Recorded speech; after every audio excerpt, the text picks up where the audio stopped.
আসসালামু আলাইকুম। যে সকল ভাইরা কাতার যেতে চাচ্ছেন ডাইভিং ভিসাতে, ডাইভারগুলো লাগবে হেভি ডাইভার, মিডিয়াম ডাইভার এবং লাইট ডাইভার। তো যারা বিদেশ ফেরত অর্থাৎ গালফ রিটার্ন আরব দেশে যারা কাজ করছেন সেই লাইসেন্স লাগবে অথবা বাংলাদেশি লাইসেন্স লাগবে। লাইসেন্স 100% লাগবে এবং পাসপোর্টের সাথে মিল থাকতে হবে লাইসেন্সের।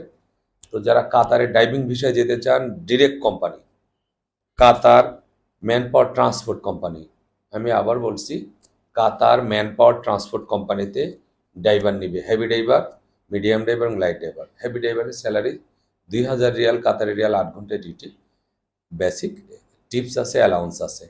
আর মিডিয়াম ড্রাইভারের লাইসেন্সের স্যালারি হলো 1800 রিয়াল, কাতারি রিয়াল 8 ঘন্টা ডিউটি, টিপস এবং অ্যালাউন্স পাবে। লাইট ড্রাইভারের ক্ষেত্রে 1700 রিয়াল, কাতারি রিয়াল, স্যালারি 8 ঘন্টা বেসিক এবং টিপস অ্যালাউন্স আছে। তো যারা যাবেন ডাইভিং ভিসা বয়স সীমা সর্বনিম্ন 22 থেকে 45 পর্যন্ত লাগবে রেঞ্জ। আপনারা জানেন কাতারে 18-19 হলে ভিসা করা যায়, সেটা ফ্রি ভিসার ক্ষেত্রে। কিন্তু ডিরেক্ট কোম্পানিতে গেলে আপনাকে 22 থেকে 45-এর মধ্যে দিতে হবে।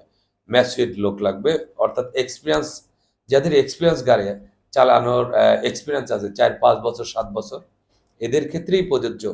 কোম্পানিটা অনেক ভালো, বাছাই করে লোক নেবে এবং ডিরেক্ট ইন্টারভিউ দিয়ে আপনাকে যেতে হবে। তো যারা ড্রাইভিং ভিসায় কাতার যেতে যাচ্ছেন আগামী শনিবার, শনিবার হলো 27 তারিখ, 27 তারিখ থেকে 30 তারিখের মধ্যে পাসপোর্ট জমা দিয়ে যাবেন, পাসপোর্ট লাইসেন্স জমা দিয়ে যাবেন এবং আমরা এর মধ্যে বলে দেব ইন্টারভিউ। আপনার ডিরেক্ট ইন্টারভিউ দিয়ে যারা সিলেক্টেড হবেন তাদের পাসপোর্টটা আমরা সাবমিশন করব। তো যারা কাতার যেতে যাচ্ছেন driving visa, heavy driver, medium driver এবং লাইট ড্রাইভার, বিদেশি ফেরত যারা বিদেশে ছিলেন সেই লাইসেন্স হলে সর্বোচ্চ অগ্রাধিকার এবং বাংলাদেশি লাইসেন্স চলবে। তো যারা কাতার যেতে যাচ্ছেন স্ক্রিনে দেওয়া নম্বরে কল করবেন। যোগাযোগের ঠিকানা MS মুনাভার্সিস লিমিটেড, গুলশান 2 বারিধারা, জেবুলক। আসসালামু আলাইকুম।